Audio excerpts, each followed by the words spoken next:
Why would banks use XRP instead of private or permissioned ledgers they already control? So they will use private permission ledgers that are interoperable with a mainnet. This is the analogy I give people.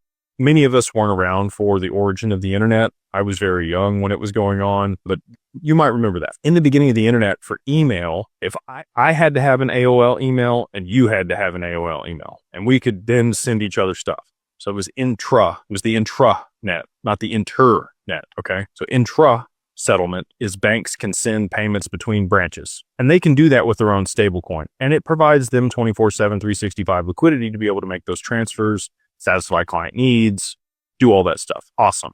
Private permission stablecoins on Corda or the XRPO on a side chain, okay? When you want to go from institution to institution between payments, so like you had a Yahoo email and I have an AOL email, we needed the email protocol for interoperability between all of the different email providers. The XRPL is the protocol layer that allows for interoperability between all these siloed ecosystems that all, to your point, want to maintain their own books and records and not have that exposed on a public blockchain, but need interoperability to be able to send payments and transact with a counterparty with no counterparty risk. That's why they're going to adopt it. You need a bridge asset in that capacity. Now, if they're okay with accepting the other bank's stablecoin, sure. Now, so like a business, if it's a merchant services or if it's peer-to-peer, they might be okay with holding that counterparties. Like we hold dollars issued by the federal government because we trust it, right? Not really anymore. Most people don't. I think they'll restructure it. I think it'll be fine. But that's why a lot of people move to crypto, because you